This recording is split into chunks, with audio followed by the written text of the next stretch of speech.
When winter starts creeping in like this, I always end up thinking about an old story I heard as a kid. It's about the mountains and a woman made of snow. They called her Yuki-onna, the Snow Woman. A long time ago, there were two woodcutters from a village tucked right under the shadow of the northern peak. One was an older man named Haru, and the other was a young man, barely more than a boy, named Daichi. One day, the snow came in faster than they expected. You know how storms can be in the mountains. One moment you're walking under a gray sky, the next you can't even see your own hands. The wind howled, the trees vanished into white, and the path home simply disappeared. They stumbled around until they found an old, half-rotten hut by the river. No firewood, no blankets, just four walls and a roof that creaked when the wind hit it. Still, it was better than freezing outside. Exhausted, they lay down and tried to sleep. Sometime after midnight, Daichi woke up. He didn't know why. Maybe it was the cold. Maybe it was that strange feeling you get when someone's watching you. The hut was dim, lit only by a faint glow leaking in through the cracks in the walls. Moonlight caught in the snow. And in that pale light, Daichi saw her. A woman stood beside Haru. Her skin was white, not just pale like someone who never goes outside, but white like frost on glass. Her hair fell long and dark over her shoulders, and her eyes were colder than the storm outside. She leaned over Haru, her breath spilling out in a thin, misty cloud. With that single, soft breath, Haru's face changed. His skin turned dull and gray, like all the color had been pulled out of him. His chest stopped rising. His body went perfectly still. Daichi couldn't move. He couldn't even scream. It was like the cold had frozen his voice inside his throat. Then the woman turned. She looked at him. Really looked at him, as if she were measuring something in his face. When she spoke, her voice was quiet and clear, like ice cracking on a river. "You are young," she said. "I will spare you tonight. But listen carefully. If you ever tell anyone what you saw here, I will come back for you." Daichi wanted to nod, to swear, to promise her anything, but he was too terrified to move. The woman straightened, and in the next blink, she was gone, swept away into the swirling snow blowing through the cracks. By morning, the storm had calmed. The villagers found the hut. Haru was dead, frozen stiff, a thin crust of frost across his face. They said it was the cold, nothing more. Daichi said nothing. He remembered the warning. Life went on. A year passed. One night, during another thick snowfall, there was a knock at Daichi's door. When he opened it, a young woman stood there, shivering slightly, snow caught in her hair. She said her name was Miyu. She was beautiful, almost unsettlingly so, with skin as pale as fresh snow and eyes that seemed to hold a quiet, distant sadness. She said she had lost her way in the storm, and Daichi, being kind-hearted, invited her in to warm herself by the fire. Days turned into weeks. Miyu stayed in the village, helping neighbors, laughing easily, learning the ways of the place. People liked her. Daichi fell in love with her without even realizing when it happened, and before long they were married. For years they lived peacefully. They had 2 children, a boy and a girl, and their house was always filled with the sound of little feet and winter laughter. Miyu was gentle, a bit strange sometimes. She never liked to sit too close to the fire, and on the coldest nights, she would stand by the window, staring out at the snow in complete silence. But she was a devoted wife and mother. Daichi never told her about that night in the hut. He never spoke of Haru or the pale woman in the storm. The wind outside was wild, rattling the shutters. The children had finally fallen asleep, bundled up under thick, quilts. Daichi and Miyu sat together by a small fire, the room dim and warm. The kind of night that makes you nostalgic without knowing why. Maybe he was tired. Maybe he was feeling safe and foolish. Maybe the years had softened the edges of his fear, and he'd convinced himself it had all been a dream. Whatever the reason, the memory slipped out. He started talking about the blizzard, the hut, Haru's frozen face, about the woman with snow-white skin who breathed death into the old man and spared him only on the condition that he stayed silent. He told Miyu everything. When he finished, he laughed nervously and said something like, "Strange, isn't it? I never told anyone that before." Then he looked at her. Miyu wasn't smiling. Her expression had changed, subtly at first, then more and more. The warmth drained from her face. Her eyes grew hard and glacial. The same distant, inhuman cold he had seen all those years ago. "Daichi," she said quietly, "do you not remember the promise you made that night?" His heart stopped. He stared at her. In that moment, he understood. "Miyu?" She stood, and for the first time since he had known her, he felt afraid of her. Truly afraid.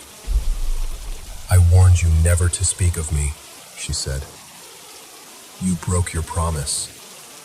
She stepped closer, and the fire between them seemed suddenly small and useless.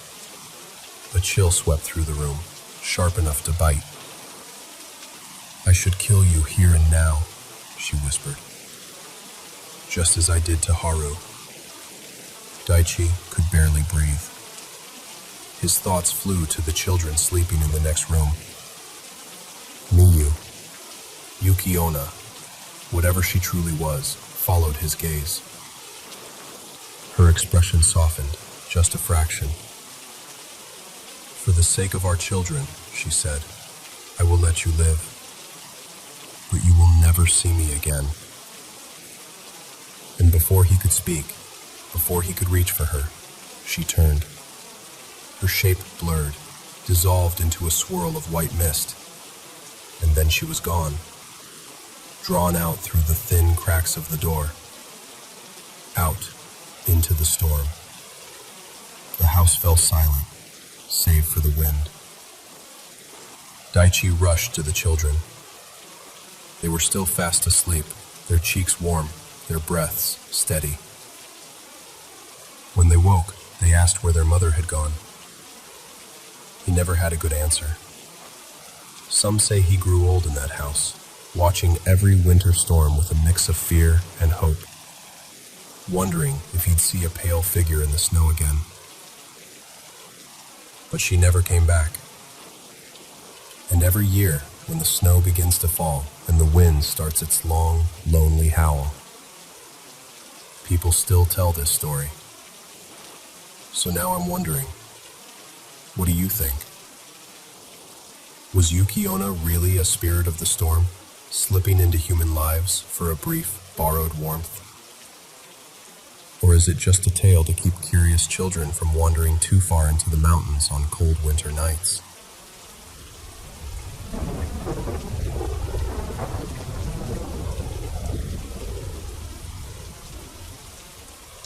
Okay, so let me tell you about what happened last night, because I'm still trying to wrap my head around it. It was late, and I was at home, writing out some, forest lollipops, if you know what I mean. I planned it. I was safe at home, lights low, just kind of letting my mind wander. I decided it'd be a good idea to put on this new vampire movie, kind of a modern Dracula vibe, to really feel it on a different level. At first, it was just intense in the usual way. Colors were deeper. Sounds felt heavier. My thoughts were loud. But then there was this part of the movie where they're in a church, and there are all these paintings of Jesus and saints all over the walls. And suddenly, I couldn't focus on the dialogue at all.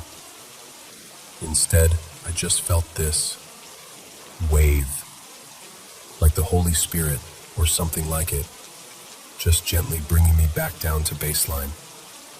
Not instantly, but in this slow, comforting way. I felt this warmth in my chest, like I was being held onto from the inside. And that's not normal for me. Usually, once things start going south on a trip, nothing can pull me back. But this time, I felt calm. Safe, even. It was like someone hit a spiritual reset button. While all that was happening, my dog Milo suddenly gets up out of nowhere. He walks over to this old armchair I keep by the wall. This chair that used to belong to my Grandma Rose. And he starts sniffing around behind it. Not in a casual way, either. He was searching, tracking something. But he wouldn't get too close. He'd look into my bedroom from there, but refused to go in. Just stayed at a distance, alert. He did this 3 separate times, and every single time I could feel the energy in the room shift right before he reacted. Like the air changed density or temperature around me for a second. I didn't see anything, but my body knew something was off. Eventually, I got up to check behind the chair myself.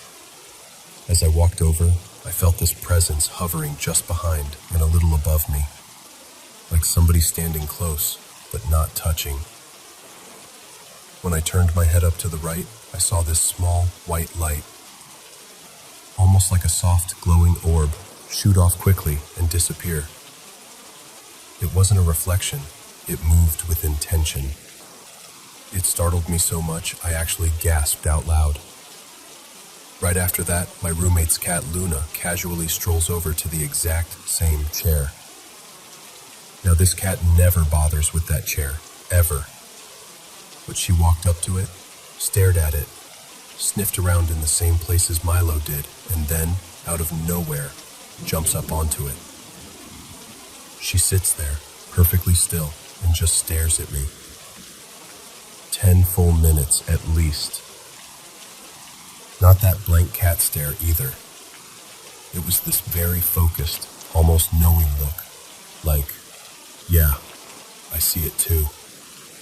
And here's the wild part.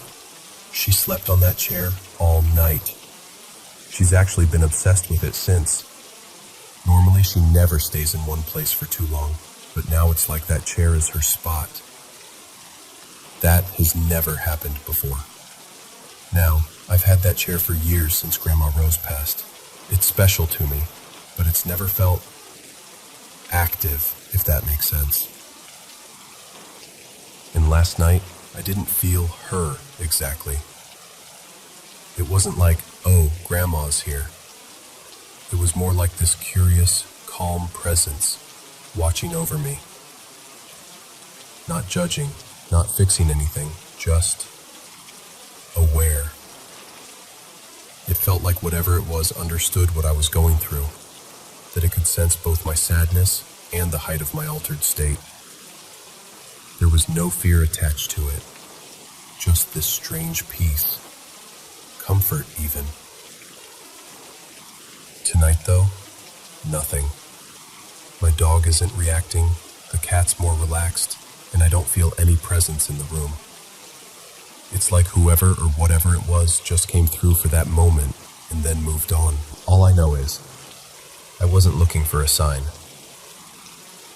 I wasn't trying to summon anything. It was my animals who first told me something was there. And between the comfort in that church scene, the strange light, the pets acting like they saw what I couldn't, and that deep sense of calm,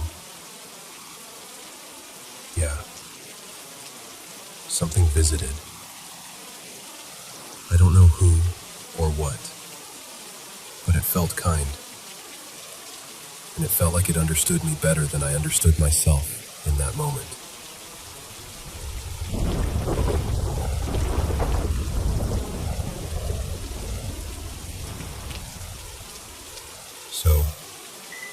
Let me tell you about the old place I used to live in.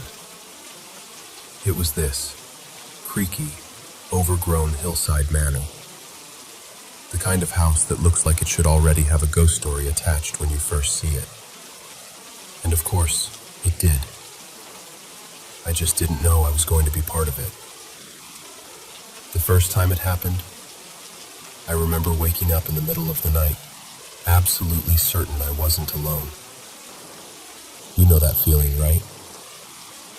When the room is dark, but you can feel something standing there before you even open your eyes. When I finally forced my eyes open, I saw them. Not fully solid, not exactly transparent, just these blue-white shapes, like faded versions of people. Shades. That's what I call them. They weren't always there, but when they came, they would stand right over me, leaning in, like they were trying to figure me out. And it was terrifying. I always had this sense that they knew I could see them, that was the whole problem. Most people can roll over and ignore that weird feeling. I couldn't. In those early nights, I had this little ritual. I'd wake up, see one or two of them hovering over me, and my first instinct was to slam my eyes shut and start talking. Out loud. I'd say, "Hey, I don't know who you are. I mean you no harm. Please let me live here, and I'll respect you and your home." I must have sounded ridiculous. Half asleep and scared, talking into the dark. Sometimes I'd keep my eyes closed the entire time, just whispering my little peace treaty. Sometimes I'd peek, just to see if they were still there. Usually, after that, they would fade away, and I could feel the room go back to normal. Back then, I really believed that if I acknowledged them, if I showed them I respected the space, they'd leave me alone. And for a while, that seemed to work. But there were nights that were worse. One time, I woke up and there were 3 of them. 3 men, all standing side by side next to my bed. Pale, blue-white, just outlines of people. I remember thinking, okay, this has to be a dream. So I shut my eyes, took a breath, opened them again. They were still there. They didn't move. They didn't reach for me. They just watched. I was so scared I grabbed the remote with shaking hands and turned on the TV, just for the noise and the light. I didn't even watch anything. I just needed something human in the room. I lay there for what felt like forever, heart pounding, until I finally passed out with the screen still flickering and the volume turned way down. I hated that manor. I really did. Looking back, there's this darkly funny image I have of myself, sitting up in bed in that old room, talking to the air. If there had been a camera recording from the corner of the ceiling, you'd just see me negotiating with empty space, maybe even arguing with what looked like nothing. Like, please stop turning my life into a horror movie. Thanks. It wasn't just the shades around my bed, though. The house had other habits. There was a woman's spirit there, I'm pretty sure. I never saw her fully. Not the way I did the shades, but I felt her. She liked to mess with things. I'd light candles to make the place feel cozy, and I'd walk out of the room for a second, come back, and the candles would be out. Not burned down, just blown out. No draft, no open windows, nothing. Sometimes I'd turn the bathroom tap on, leave for a moment, come back, and the water would be off. Not dripping, not slowing down, just off. Like someone had reached in and turned the handle. There was also this small girl I'd see sometimes. Or maybe it was the woman taking a different form. I never really knew. I started calling the little girl Elsie in my head, just so she'd feel like less of a stranger. Whenever I came home, whether it was the middle of the day or late at night, I'd get this heaviness in my chest as I walked up the path. The front of the manor had a glass door, and sometimes I'd see a shape inside, like a small figure watching me from the hallway, or someone standing on the balcony above, just waiting. I could feel them before I even put the key in the lock. When I climbed the wooden stairs up to my floor, I would never look all the way up toward the next level. That became a rule for me. Don't look up. Just get to your room. But out of the corner of my eye, I'd sometimes catch these bare feet on the landing. Just the feet. Just someone was standing there, barefoot, watching me pass. Or I'd feel this pressure, this awareness, as if eyes were on the back of my neck. The air would go completely still. No sound from outside. No creaks from the old wood. Nothing. Just me and that feeling. And it wasn't once in a while. It was daily. It got so bad that when I drove up after work, I wouldn't even look at the building. I'd park, keep my head down, grab my bag, and just walk straight in, like I was trying not to make eye contact with a wild animal. If I could avoid noticing them, I felt like they'd avoid noticing me.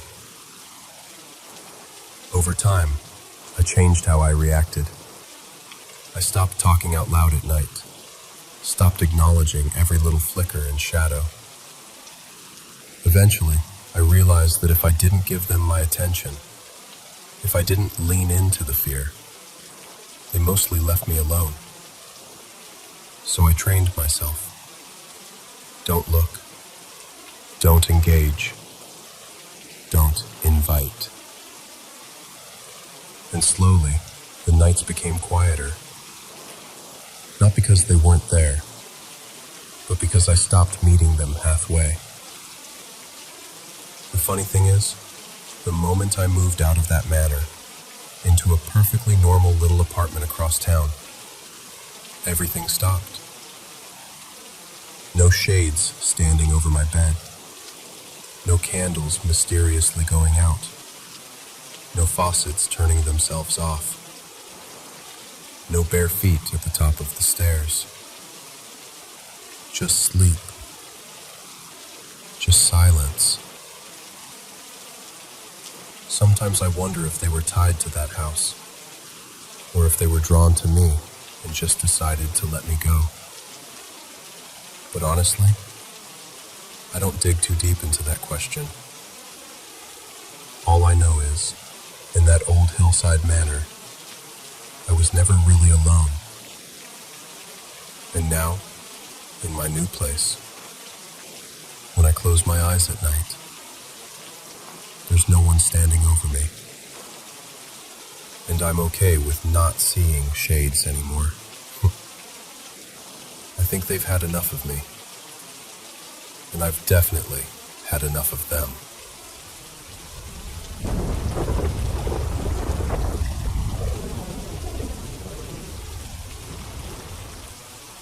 So, there are 5 of us in my family. My mom, my dad, my 2 sisters, Mira and Lila, and me. I'm Arun.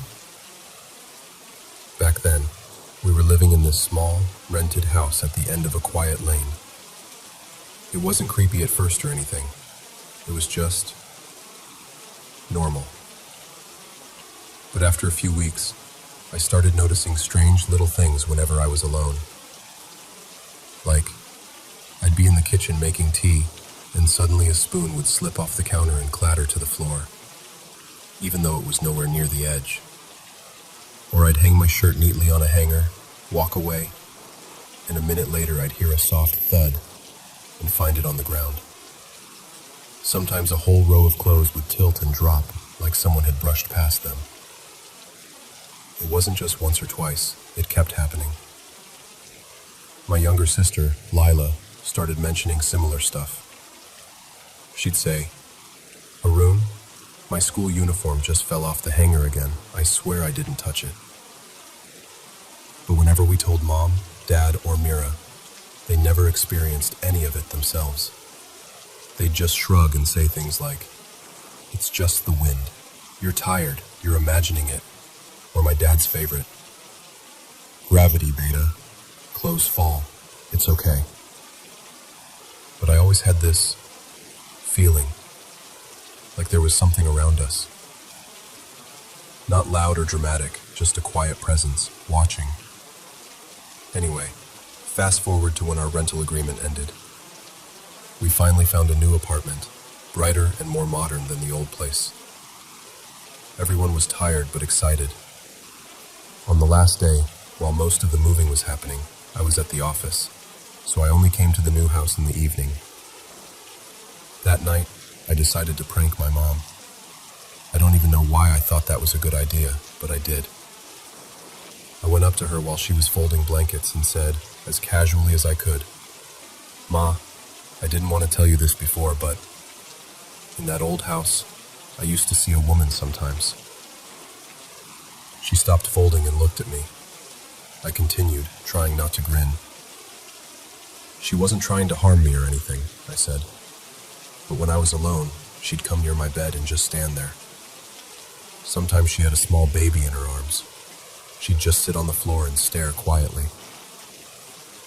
Inside, I was laughing like, "Wait till she freaks out." But instead, her face just drained. All the color left. She put the blanket down and whispered, "Arun, stop. Wait till Mira comes home." I was confused. I thought she was just being dramatic, so I was like, "Ma, relax, I'm joking." But she shook her head and said, "No, just wait till your sister comes. Don't say anything yet." So I thought, okay, I'll keep the joke going a little longer and then tell her I made it up when everyone's here. A bit later, my elder sister Mira came home from work. The minute she walked in, Mom's eyes filled with tears. She grabbed Mira's hand and said, voice shaking, "Your brother also saw that woman." That word, also, hit me like a punch. I remember just staring at her, my smile fading. "What do you mean, also?" I asked. Mom looked between the two of us, and then she told me something that made my whole body go cold. She said that for months, Mira had been seeing a woman in that old house too. The same woman with a small baby. She'd appear near Mira's bed at night, or in the hallway, just standing there. Mira had never told me or Lila because she didn't want to scare us, and Mom didn't want to encourage our imaginations, so she kept it private. But it got worse. Mom said that a few days before we decided to move out, Mira saw the woman more clearly than ever. In that moment, the woman looked at her with this angry expression and said, "Don't leave this house." When I heard that, I swear, every hair on my arms stood up. My silly prank suddenly felt like the worst idea I'd ever had, but she just shook her head. "You're only saying that now because you heard about your sister," she said. "You both saw her. You're just denying it so I won't worry." No matter how much I insisted, she didn't believe me. Honestly, a part of me started wondering if maybe those small things I'd felt, like the weight of eyes on me, the random chills, weren't just in my head after all. A few days after we settled into the new apartment, things calmed down a bit. No creepy corners, no dark hallways. It felt safer, lighter. We all tried to forget about the old house. Then one night, Mira told us something that brought it all rushing back. We were sitting in the living room after dinner when she said quietly, "I need to tell you what happened last night." She said she'd been sleeping and had one of those half-awake, half-dreaming moments. She felt like she was still in bed, but somehow aware of the room. And in that fuzzy state, she heard a familiar woman's voice. It said, clear and close, right by her ear, "Come meet me. I'm standing outside." Mira told us she felt this strong pull, like she had to listen. In her dream, she got out of bed and walked toward the window. Her hand was literally on the latch. She was about to open it when suddenly she snapped fully awake, heart racing, still standing near the window in the dark room. She didn't know if she had actually walked there in her sleep or just dreamed it, but the feeling stayed with her. She said the voice was the same woman, the same tone. And here's the part that really unsettles me. In this new place, those small, strange things started happening again. A spoon sliding off the table when nobody's near it. The bathroom door creaking open, just a little when there's no draft. Clothes slipping off hangers. Light taps on the wall when it's late and everyone else is asleep. And somehow, it's still mostly just me and Lila who notice these things. Mira brushes it off now, says she doesn't want to think about it. Mom and Dad still claim it's just the building, or pipes, or wind. But sometimes, when I'm alone at night and I hear something small fall in the kitchen, or I feel that quiet pressure in the room, like someone's there but not quite visible, I catch myself thinking, what if it was never the house? What if something decided to come with us?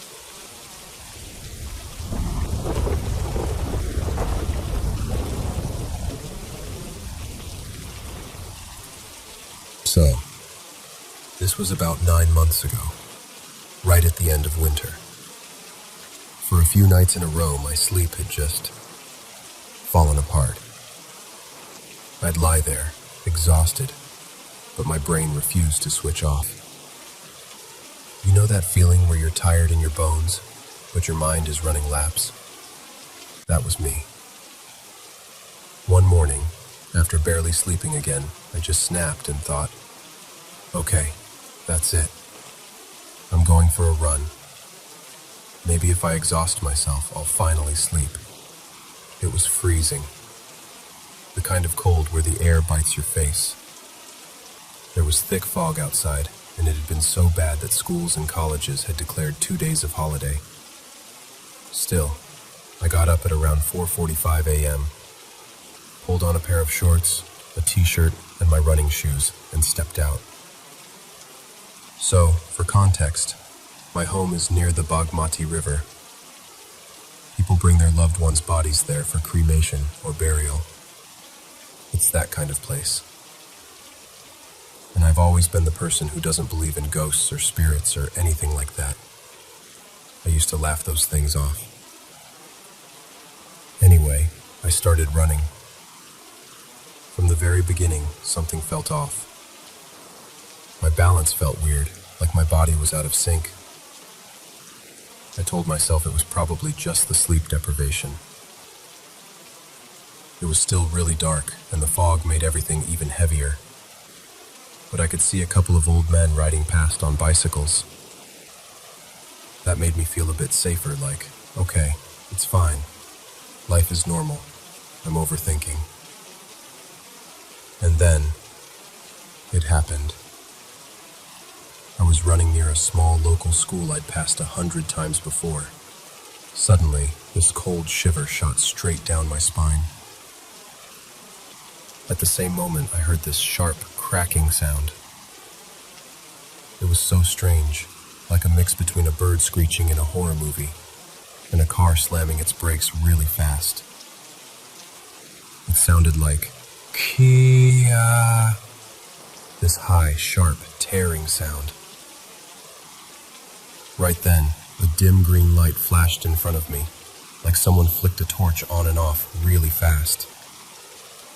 And I felt, very clearly, like something was watching me from above, over my right shoulder. All of this happened in maybe a tenth of a second. It was so fast that my brain couldn't catch up. But my body reacted before my thoughts did. I felt this intense fear, like something was trying to pull me out of my own body. I remember thinking, very clearly, if I take even one more step forward, I might die. My legs suddenly went weak. All the strength just disappeared. I could feel the ground under my feet as if I was barefoot, even though I still had my shoes on. My whole body went numb, and I just knew I couldn't keep going. So I turned around. I started walking back home, half expecting to faint in the middle of the road. I kept telling myself, "You're hallucinating. It's just the lack of sleep. It's nothing. Just reach home." Somehow I made it back safely. I didn't tell anyone, because honestly, I knew I'd just get scolded for going out to run that early in the cold. I went straight to my room and just sat there, replaying everything. The weird part is, I'd been using that same road for 2 years during high school. I used to catch my school bus at around 5:20 a.m., and I always walked that way. Same season, same timing. Sometimes I even went right down near the river, near the graves, and nothing ever happened. Not once. So part of me kept saying, there's no way something suddenly went wrong now. It has to be in your head. And to be honest, a week before all this, I'd been smoking weed for about 6 or 7 days in a row. But by the time this happened, I'd already been clean for a few days. Still, I started doubting myself. Is this withdrawal? Am I going crazy? Is this just my brain misfiring? After a few hours, the whole incident started to feel unreal. Like a dream you wake up from and can't fully grab onto. I told myself, whatever it was, at least I got to experience something strange. But then things got worse. What's wrong with me? Why am I like this? My appetite vanished. I couldn't focus. I lost interest in everything. I didn't even want to touch my phone, which for me was a big red flag. Finally, I told my dad, let's call him Ajay, about how I was feeling. But not the full story about the green light and the river. Just the anxiety, the panic, the not sleeping. He told me it sounded like anxiety, and that he'd had something similar when he was young too. That made me feel a little less alone. We went to a doctor, got some meds, but honestly, not much changed. Later, my family took me to a local shaman, a spiritual healer everyone in the area knows. We call him Baba Hari. I was still half convinced this was all just in my head. Maybe some psychological stuff from quitting weed and not sleeping. But when I described what happened, he looked at me very calmly and said I'd been scared very, very badly, and not just by my own mind. He said it happened beside a specific tree near the school. I hadn't even noticed any tree at the time. I was too shaken. But later, when I went back during the day, there actually was a big old tree exactly where everything had happened. Baba Hari told me I was under the influence of an evil spirit, something they call a chudail, the shadow of a young woman, maybe around 21, who lingered near that area, not far from my home. He said that dim green flash I'd seen was a sign of her presence, and I remember thinking, if I hadn't come here, I'd probably still be blaming myself. thinking it was just weed withdrawal and my own weakness. I'd die feeling guilty for disappointing my parents. Even after that, though, I was in a bad place. Very depressed, totally hopeless. I really believed I might not survive it. Not just physically, but mentally. The anxiety got so bad that my parents decided to take me to a psychiatrist too. The psychiatrist listened, diagnosed me with an anxiety disorder, and prescribed medication. He told me to keep taking it for at least 2 years. I'll be honest, I only took it for about 5 months. But between the medicine, my parents' support, time passing, and maybe whatever Baba Hari did spiritually, slowly, I started to feel like myself again. The nights got quieter. The panic attacks faded. The dark thoughts lost their grip. And today, I'm okay. I'm actually fine. When I look back at that morning by the river, the cold, the fog, the scream, the green light, it still gives me chills. But I also feel weirdly grateful. It forced me to face my mind, my fears, and even parts of my belief system I used to laugh at. Whether someone wants to call it a spirit, anxiety, sleep deprivation, or all of the above. For me, it was real. It was terrifying, and it changed me. But I came out on the other side.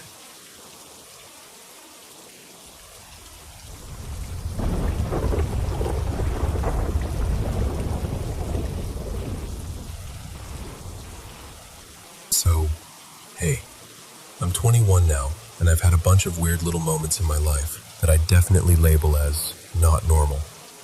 This one has been living rent-free in my head for years, so I figured I'd tell it like I remember it. Back then, I was around 9 or 10. My mom had moved us into this new place a couple years before, and the house was just off. The layout was strange, and the energy felt heavy, like the air was thicker than it should be. Instead of a normal front door facing the street, the house was sort of turned sideways. You had to walk down this narrow side path, go through a metal gate, and then you'd hit the actual front door. Because of that, we ended up hanging out a lot in this weird mix of front yard, backyard by the gate. That's where we'd wait for people to arrive. I've got an older brother and an older sister who lived a few hours away back then, like a 2 to 3 hour drive. And there's a pretty big age gap, like 12 to 13 years. They'd come visit when they could and stay for a weekend or a few days.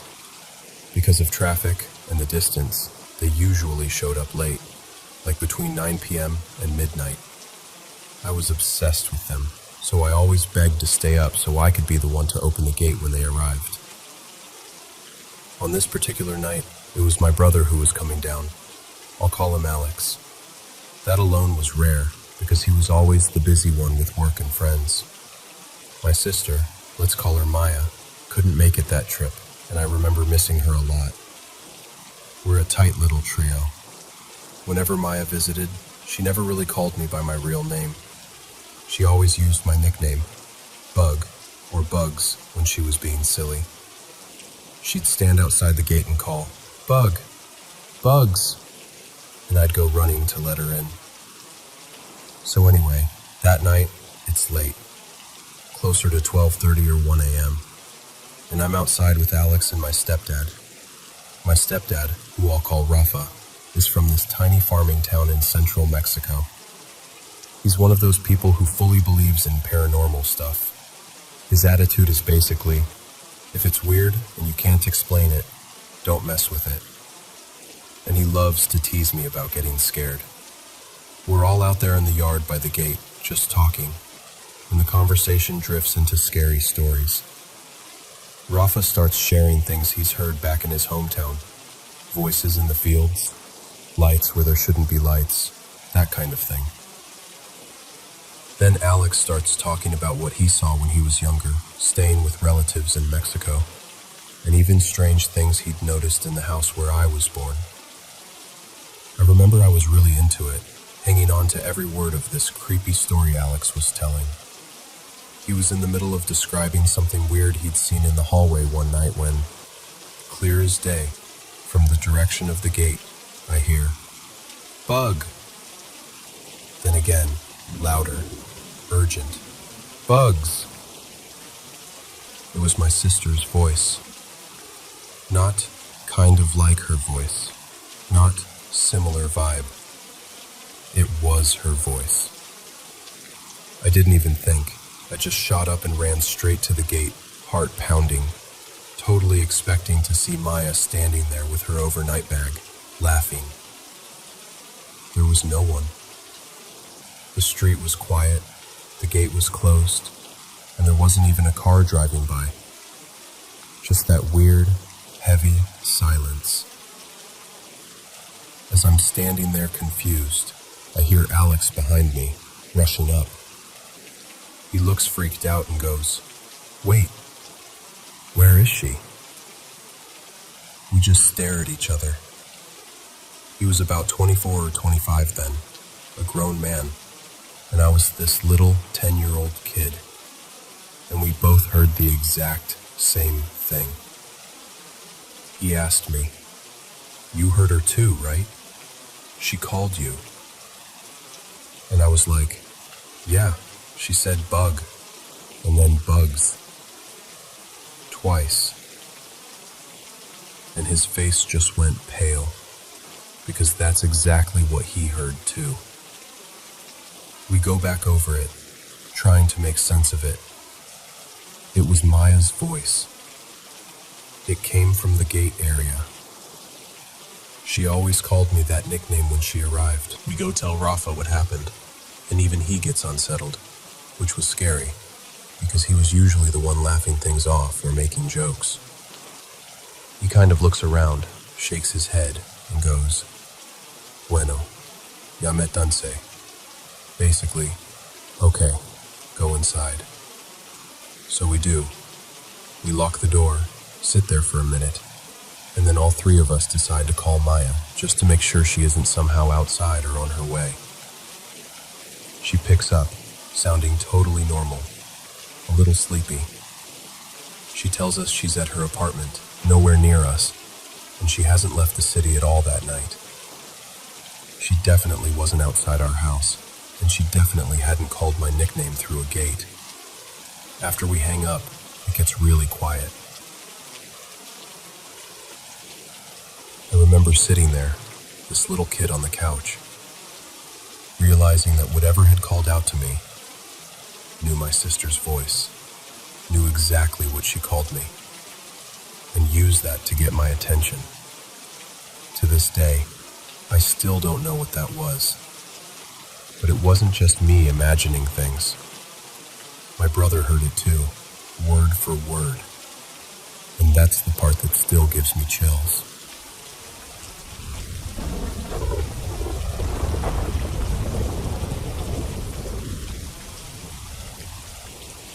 So, this is still one of the strangest, and honestly one of the saddest, things that's ever happened to me.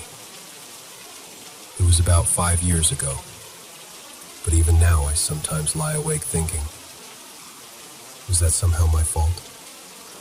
Or do I have some kind of weird power I don't understand? I know it sounds irrational, but that's where my mind goes. Anyway, let me start from the beginning. 5 years back, me and my friend, let's call him Mikael, were working as car bodywork apprentices in Norway. We were the same age, went to school together, messed around in the same hallways. We were close. The kind of close where you don't even have to say much. You just look at each other and start laughing. He was honestly one of the kindest people I've ever met. Soft-spoken, always ready to help, but still the first one to crack a stupid joke at work and pull everyone out of a bad mood. One day, we were at the workshop, and I was working on this special car, the kind they use to transport caskets and dead bodies. A hearse. I remember the smell of metal and paint, that cold, echoey feeling of the garage. Mikhail walked over to me like he always did, joking around, talking rubbish, just being himself. And I, being an idiot, looked at the back of the hearse and said, "Would you dare to lie down in there? Because I sure as hell wouldn't." He grinned, of course. He always took a dare. "Yeah, why not?" he said. And before I could say anything else, he climbed into the back and lay down. I closed the door, laughing, expecting him to last maybe 5 seconds before knocking to get out. After about 20 seconds, I opened the back again. And there he was, lying perfectly still, hands folded over his chest, just like a real dead person. Exactly the way you imagine someone in a coffin. For a second, it gave me chills. It was too realistic. Too wrong. I tried to shake it off and joked. "So, did you feel anything? How was it, huh? Meet any ghosts in there?" He got out, shrugged a little and said, "Nah, it was just cold." We laughed. Just another dumb moment between friends. We didn't think anything of it. No superstition, no bad feeling strong enough to stop us. It was just one of those stupid young guy jokes that you never imagine will mean anything. But then came the day I'll never forget. 1 or 2 weeks later, my phone rang. It was my boss. His voice was different, heavy. He said, "I'm so sorry to tell you this, but Mikhail is dead." For a few seconds, I honestly thought he was joking, like it was some messed up prank. Then he kept talking, and my brain just froze. I can't even remember his exact words, just fragments. Car accident. On the way to a course. In another town. It felt like someone had reached inside my chest and just squeezed everything. Mikhail had been driving to this work-related course. We had actually planned to go together. Right up to the last moment, the plan was, we ride there, side by side. And then, for some reason I still can't clearly explain, I decided not to go. Last minute. No real reason. Just, I'll skip it. So he went alone. He died in a tunnel. The tunnel is near my town. The strange thing is, he didn't even live there. He was from another town. The tunnel is called something else in real life, but let's just call it Nordhaven Tunnel. I lived in Nordhaven. He didn't. At first, it just felt like a horrible accident. Wrong place, wrong time. But a few years later, I found out more details. And that's when everything started to feel off. I found out that Mikhail's car had crossed into oncoming traffic and collided with a truck. And the truck driver? He was from my country. I'm a foreigner living in Norway. Of all the drivers on that road, of all the trucks he could have met in that exact moment, it was someone from my own country behind the wheel. And there's more. Mikhail died in December. Exactly 1 year earlier, also in December, another guy from our job had died. He had just finished his apprenticeship and then passed away from cancer. Let's call him Jonas.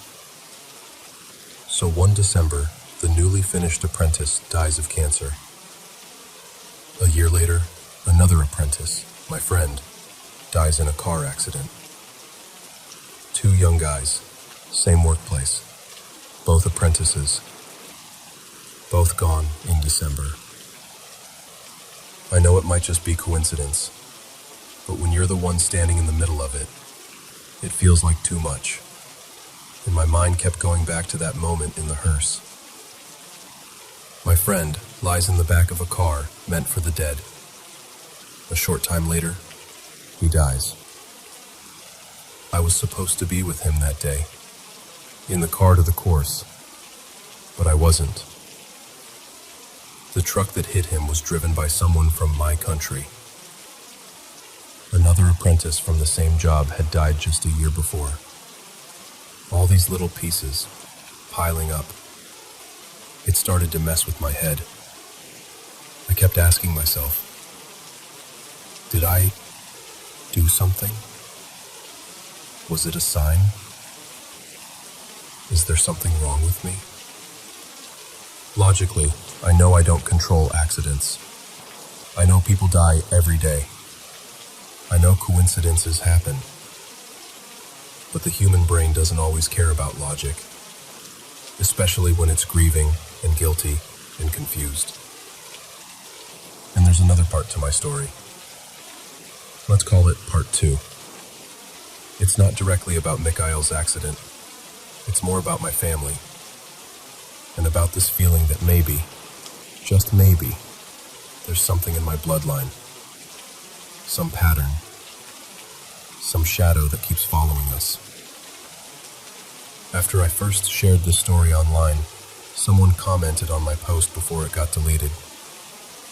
They wrote something like, "I hope you don't have any genes or problems related to this. Try to remember the good times. I won't be able to answer you why." And that stuck with me. Because that's exactly it, isn't it? None of us can really answer why. We can list the facts, draw lines between moments, circle the dates on the calendar. But the why just sits there, silent. All I know is this. I had a friend named Mikhail. We laughed together. We worked together. One day, as a joke, he lay down in the back of a hearse and folded his hands like a dead man. Not long after, he actually died. And I'm still here, years later, trying to make peace with a question that probably has no real answer. But I'm trying to remember the good times. His stupid jokes, his kindness, the way he could make a whole workshop laugh with one sentence. If there's one thing I hold on to, it's that. He wasn't just the guy from the story. He was my friend. And he was so much more than the way he died.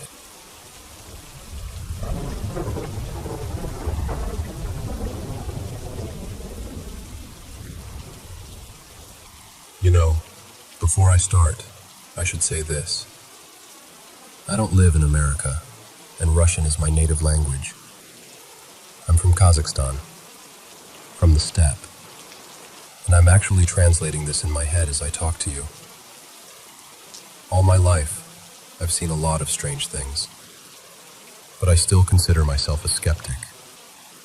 I'm that annoying person who always tries to find a logical explanation first. Always.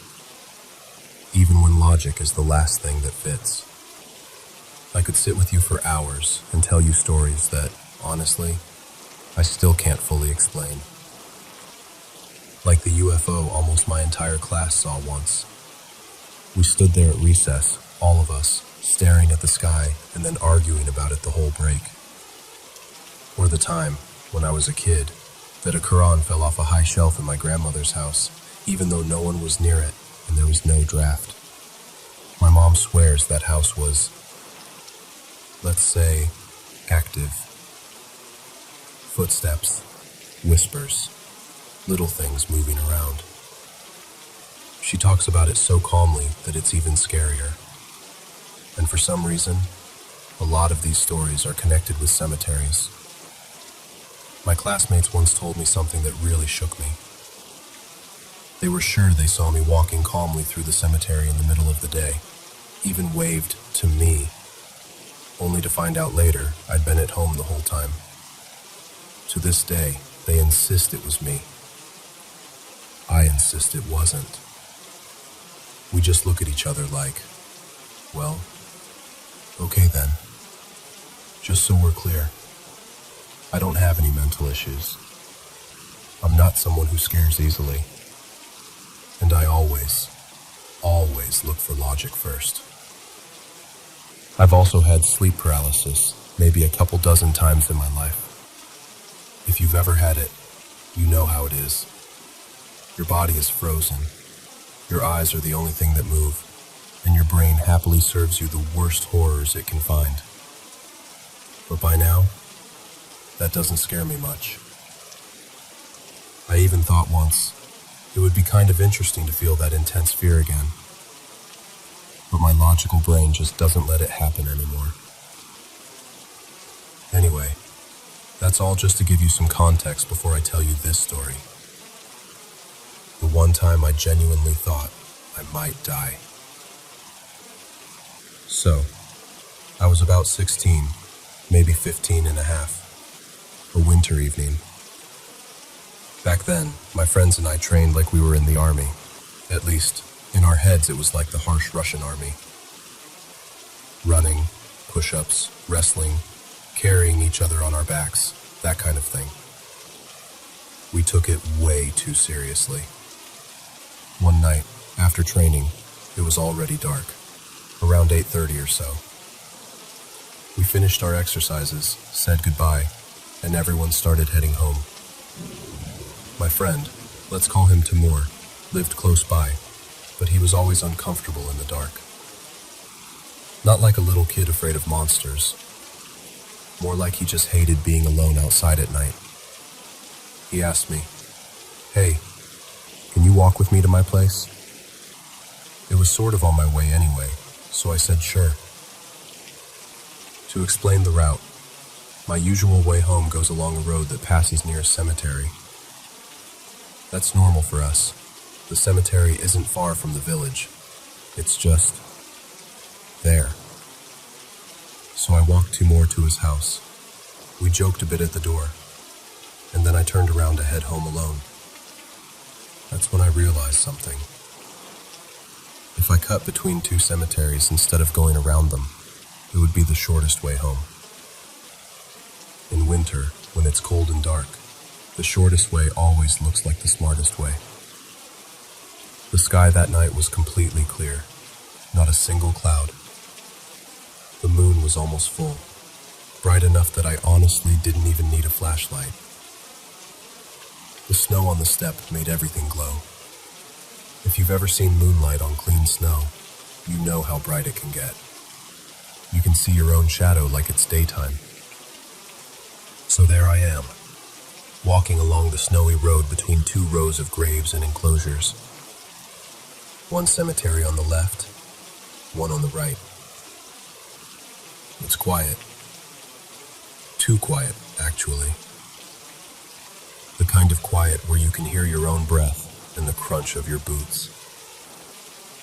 At some point, I catch myself thinking I keep seeing something move from shadow to shadow, like something jumping between them. Of course, I immediately tell myself, relax, it's your imagination. Shadows, branches, whatever. You're just tired from training. I keep walking, but now I'm glancing around more often. Left, right, behind. You know how it is. You try to act calm, but your body doesn't believe you. Then my attention sticks to one specific place. There's a square cemetery with a tree growing in the middle, and right next to it is one of those tall pyramid-shaped mausoleums. I'm walking, looking around, and my eyes keep sliding back to that tree. At first I can't figure out what's wrong with it. It's winter. All the other trees are bare, just branches against the sky. You can see through them. see the graves and fences behind them. But this one... I squint a little and suddenly realize this tree looks like it still has leaves. Not real leaves, but its crown is dense, solid, dark. The others are like skeletons. This one is just a black mass. So now I'm walking forward, trying to be logical. Maybe it's a different kind of tree. Maybe it's a bush. Maybe there's some cloth or something stuck in it. I keep analyzing it. At the same time, I just can't take my eyes off it. My steps are automatic. My whole attention is on this leafy tree. And then it hits me. Those aren't leaves. That's not even a tree anymore. The black shape has grown. It's become too thick, too heavy, if that makes sense.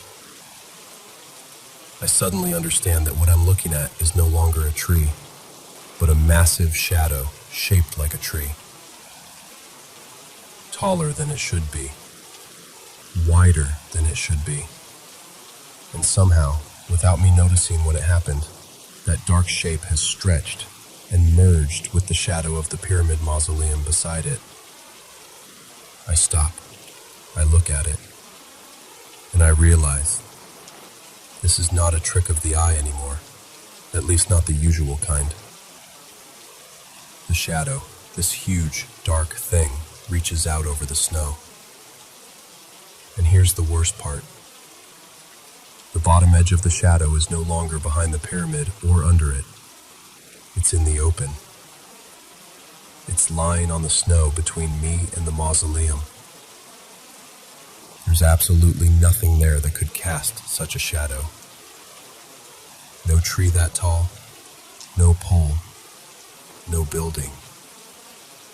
Just open steppe, smooth snow, starlight, and this unnatural darkness stretching across the ground.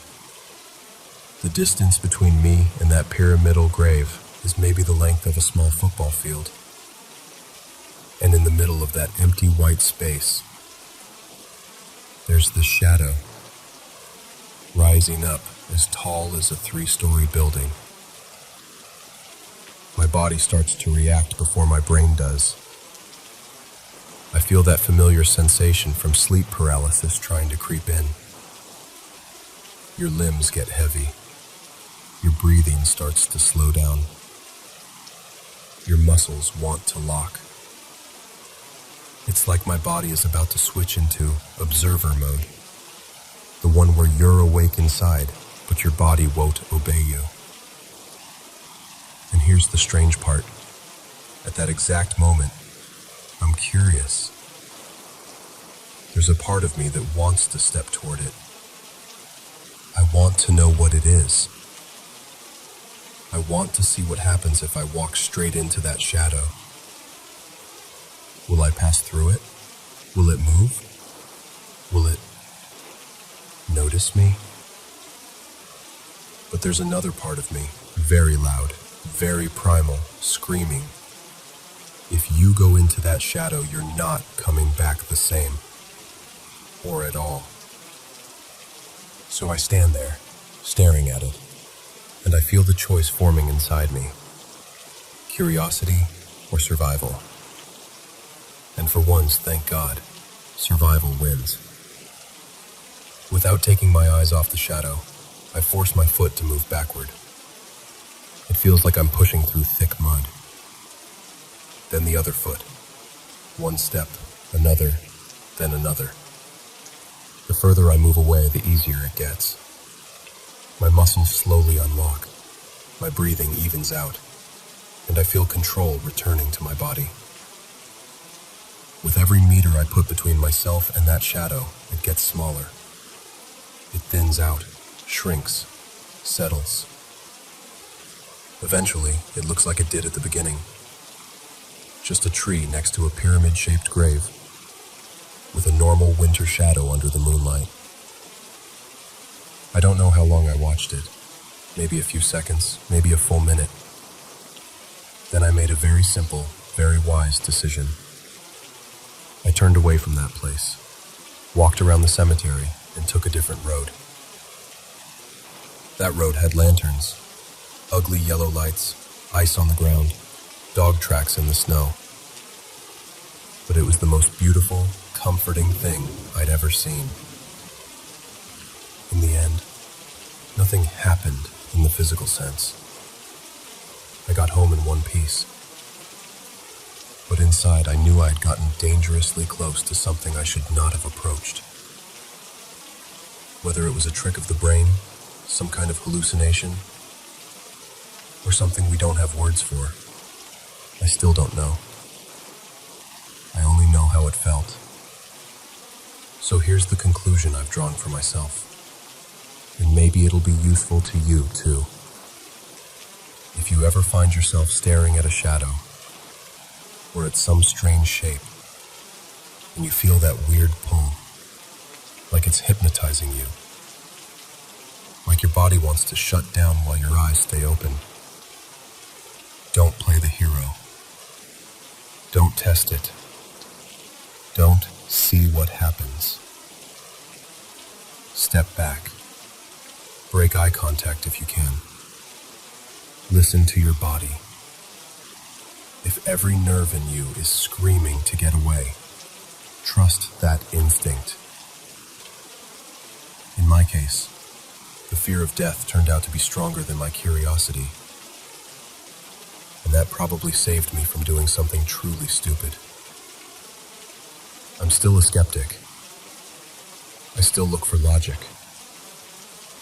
But I also respect that there are things, especially in places like cemeteries, in the middle of the steppe at night, that sit right on the edge of what we understand. And if you ever walk between two cemeteries under a bright winter moon, I genuinely hope all you see are normal, boring trees.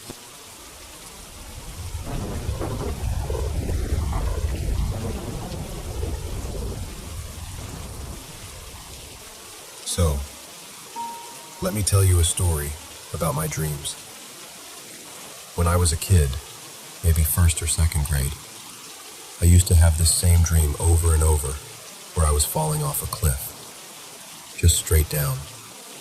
My stomach would drop, my heart would be pounding, and right before I hit the ground, I'd always jerk awake. You've probably had something like that, right? That instant panic when you realize you're falling, and your whole body is like, nope, we're out of here, and wakes you up. After a while, I got tired of it. I remember one day, I must have been 7 or 8, lying in bed after another one of those dreams, and I thought, okay, next time, I'm not waking up. I want to see what happens if I actually hit the bottom. So the next time the dream came, I knew it. I was falling again, wind rushing past, that huge empty feeling in my chest. In the dream, I was freaking out, but somewhere in the back of my mind, I was like, no, stay. Don't wake up. Just see what happens. It felt like I was falling forever, like I had hit terminal velocity, and there was no way out. The ground was racing up toward me, and right at the point where I thought, I cannot handle one more second of this, everything changed. I slowed down. It was like someone gently turned the gravity dial down from a 10 to a 1. My body kind of hovered, and instead of smashing into the ground, I just floated down and touched it, as soft as if I'd stepped off a curb. And that was it. No impact, no pain, just this huge wave of relief. After that, I stopped having those terrifying falling dreams. If I was in the air at all, something different would happen. I'd just take control and start flying, like a low-budget Superman knockoff. I'd be gliding over cities, fields, oceans, wherever my brain decided to drop me. And the cool thing was, the moment I started flying, I'd realize, oh, dreaming. I'm in a dream right now. This was before I'd ever heard the term lucid dreaming. This was pre-internet, back in the late 70s, early 80s. I just thought, wow, it would be amazing if I could do this on purpose every night. It didn't happen right away, but over a few months I kind of trained myself. At first, I couldn't control the dream from the beginning, but once I was inside a dream, I'd know it was a dream. Even if I didn't have full control, there was that awareness, like this little narrator in my head going, relax, this isn't real. You're safe. Over the years, that awareness turned into actual control. At some point, I realized if I wanted to change something in the dream, I could. If I wanted to just let my mind run the show, I could do that too. I started treating it like a collaboration between me and my sleeping brain. And that's when I started using lucid dreaming to deal with nightmares. See, nightmares become a lot less scary when you know you're dreaming. Not great for the nightmare, but great for you. Instead of waking up the second something horrible happened, I'd stay. I'd be like, okay, if this is my dream, then I get superpowers. I get tools. I get backup. Sometimes it was like one of those old horror movies where the kids fight back using their dream powers. Except in my version, I actually won. I even had a dream once where this horror movie-style villain, like a mashup of every slasher character you can think of, showed up. And instead of running, I literally thought, nope, my house, my rules. And I took him out. It felt amazing. All of that got me really interested in dreams in general. I'd wake up thinking about them, writing bits down, wondering what they meant. Later on, when I finally did get internet access, I started searching for other people who'd had the same kinds of experiences. Before that, I'd just pick up random books about dreams from the library and obsess over them. There were a few dreams where I'd meet someone who felt different. They didn't feel like a part of my own mind. They felt too specific, too alive, like they had their own inner world that wasn't just mine.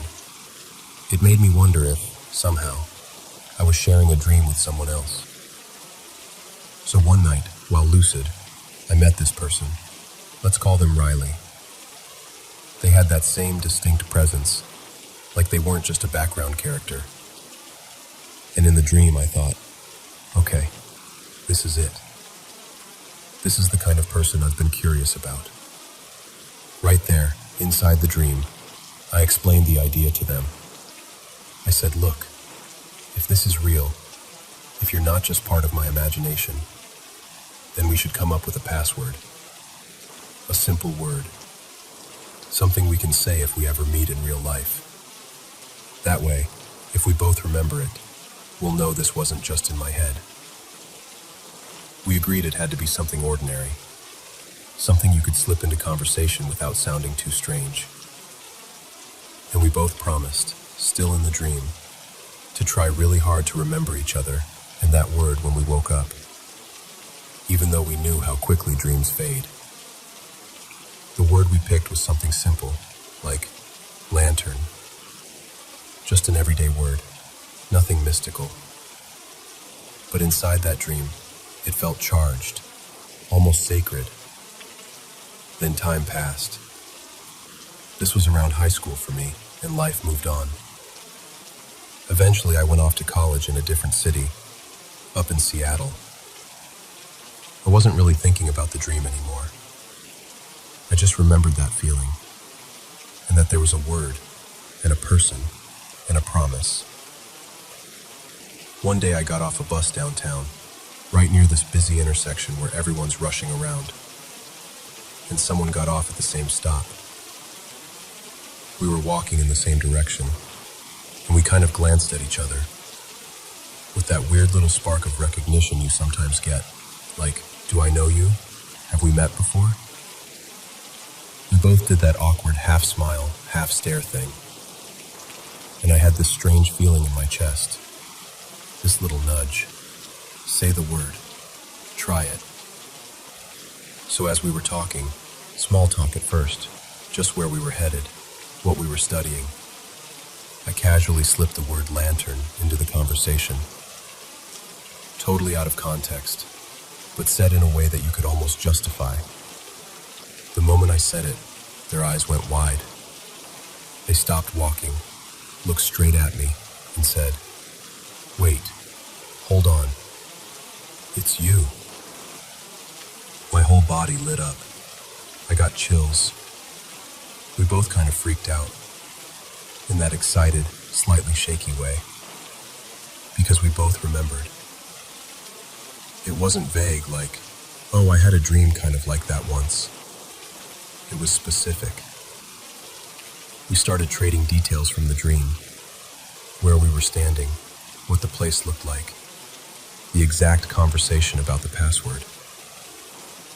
We were almost whispering the word, even though to anyone passing by, it would have just sounded like we really liked talking about lanterns or camping gear or something.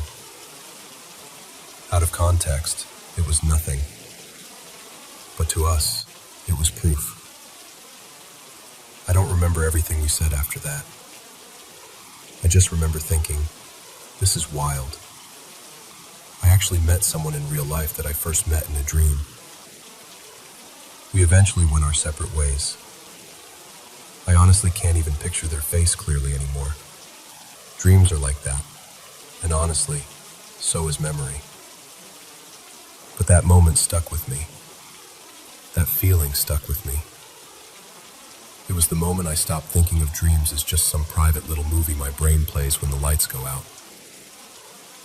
It made me start to wonder if dreams are some kind of built-in network, a kind of organic bionet, if you will, where maybe, just maybe, our minds can overlap for a while. I don't know for sure what happened. I can't prove any of it, but I know how it felt.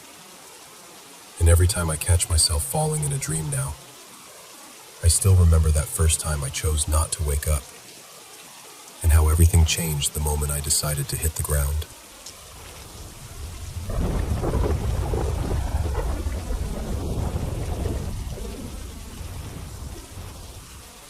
Two weird things happened in 2 days. The first one was a few nights ago, in broad daylight actually. I was in bed with my baby boy. His name's Milo. He's just turned 1. And my little sister Camille, she's 7 and from France, was sleeping beside us. I must have drifted off, because the next thing I know, Camille is nudging me awake, and Milo kind of sits up on my lap, all warm and floppy, like babies do. I'm propped halfway up in bed, still groggy, and then I hear this little crackling noise. It's coming from this small radio we shoved in a box by the bedroom door. That catches my attention, so I look toward the door.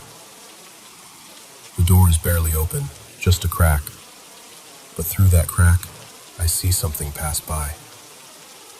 It looked like an armful of hair. Not normal hair, but this massive, heavy clump of dry, matted, wiry brown hair sliding past, like it was attached to something walking by. I know that sounds weird, but it didn't look like hair from a hairbrush or from the shower drain. It looked dense, like it had weight to it. Imagine if someone needle felted a huge cloud of dry brown hair, and then there were bits of gray and blonde woven through it. Little strands sticking out in all directions like thin wires. It almost looked textured, like it would scratch if you touched it. And here's the thing. The door was only open a sliver, but there was so much of it passing by that I knew whatever it was had to be big. Because I was holding Milo, he was blocking my view of the lower part, so I couldn't see if there were legs, feet, anything like that. just that awful, thick, matted hair sliding past the crack. For context, we've got this very classy, very DIY baby gate situation going on. Our landlord doesn't want us installing a proper gate because it might mark the wood. So we're using my son's old foam climbing block as a kind of barrier across the door. On top of that, we stacked a couple of boxes, and in one of those boxes is this little handheld radio that's still turned on. It sits directly across from the bedroom door. So I'm staring at the door.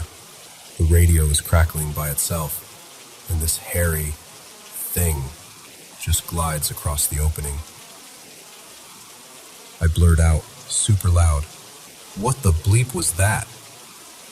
Camille sees my face and instantly knows something is wrong. She yanks the blanket up over her eyes, and in French, she whispers that she's scared. I can hear her voice getting shaky. I start calling for my partner, Leo, who that night was sleeping in Milo's room, because Camille hadn't wanted to sleep alone in there, so he gave up his spot. Camille joins in. Now she's actually crying and yelling too, because at this point I'm thinking, okay, someone has broken into our home. Some weirdo is in the hallway. This is it. This is how people die in horror movies. Leo rushes in, all confused, and I tell him there's someone in the house, that I saw something go by the door. He does a full sweep of the apartment, checking closets, the bathroom, under beds, everything. There's nothing. No one. That was on the 13th. I tried to shrug it off, maybe I imagined it. Maybe it was a shadow. Maybe I'm just exhausted. I want there to be a normal reason. I always do. But then tonight happened. Tonight was worse. It's about 3:30 in the morning. Leo likes to sit out on the patio late at night, scrolling or just unwinding, so I assumed he was out there. I was in bed with Milo again. He'd fallen asleep curled up against me. I woke up more fully this time because I was trying to find my phone. I knew I'd fallen asleep with it nearby, but when I pat around the bed, the pillow, under the blanket, it's just gone. As I'm doing this, I hear it. Creaking. Loud, steady creaking. Right in front of my bedroom door. Now, I'm not a big person, but I'm definitely not delicate either. I tried the next day to recreate that sound by just walking there, and I had to stomp to get it that loud. Whatever this was, it sounded like it had real weight. Anyway, back to the moment. Milo is asleep in one of my arms, and I'm trying desperately not to wake him as I feel around for my phone with my free hand. My heart is pounding. My brain is doing that thing where it's like, stay calm, be logical, don't panic. Meanwhile, the creaking is still going. No pauses, just this relentless, heavy shifting outside my door. I call out for Leo, sort of halfway between a whisper and a shout, because I don't want to wake Milo. No answer. The creaking keeps going. I start thinking, okay, if this thing, whatever it is, shows itself in that door crack, I'm done. I will either pass out, or cry, or both. Maybe all three. I call Leo's name again, louder this time, honestly expecting Milo to start fussing, but he doesn't even stir. He's still breathing all slow and peaceful against me, completely oblivious. I carefully put him down in the middle of the bed and keep searching for my phone. When I fell asleep earlier, he was below me in the middle of the mattress, so I figured maybe the phone slipped under him and moved when I picked him up. I lift the blankets, feel under him, check all around where he was. Nothing. Meanwhile, that creaking is still going on. Right at my door. No breaks. Just that 2-second rhythm. At this point, I'm sweating. I'm scared and mad and just done. I scream Leo's name. Right as I do, I hear another noise. The creaking stops, and I see Leo's face appear in the crack of the door. I just lose it.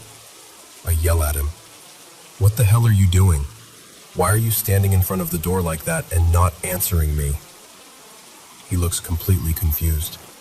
He goes, "What? I just came out of the bathroom. I heard you."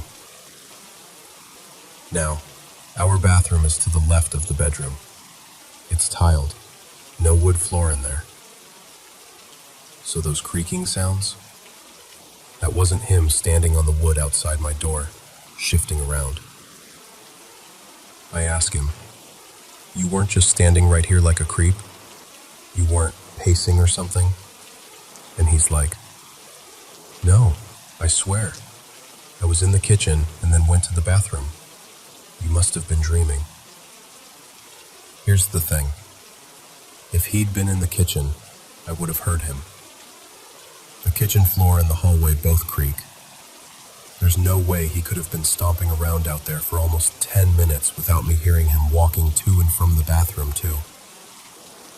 And I wasn't lying down. I was sitting up, actively searching for my phone. I was awake. Leo knows I'm sensitive to this kind of thing. I've had stuff happen all my life. I could probably fill a whole book with ghost stories. And normally he's pretty good about validating me. This time, though, he kind of half shrugged it off, saying maybe I was in some half-sleep state or something. And I get why he'd say that. Honestly, it's one of the explanations I'm considering too. We've lived in this place since September, and nothing weird has happened until this month. The only other tiny thing was once I thought I saw a little figure in the kitchen about the height of my son in my peripheral vision. I joked that Milo was astral projecting while he napped. I used to do a lot of astral travel when I was younger, so it's kind of a running joke between me and myself. The last few nights, though, I haven't been out on the patio with Leo like usual, listening to creepy Reddit stories and laughing. My health has been rough.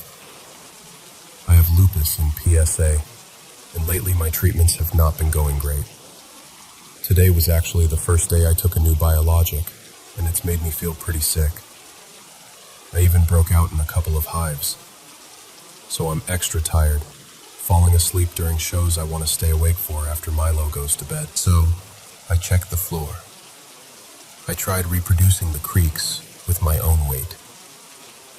I retraced where my phone could have gone.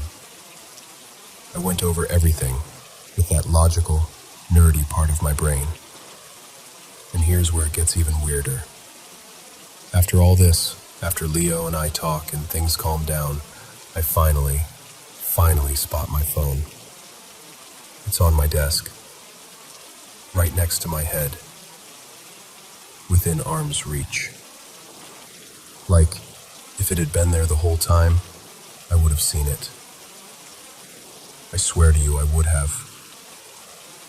It was literally right there, screen down, as if it had just appeared again where it should have been from the start. So now my brain is trying to make sense of it all. The weird matted hair thing I saw a couple of days before. The creaking. The missing but not missing phone.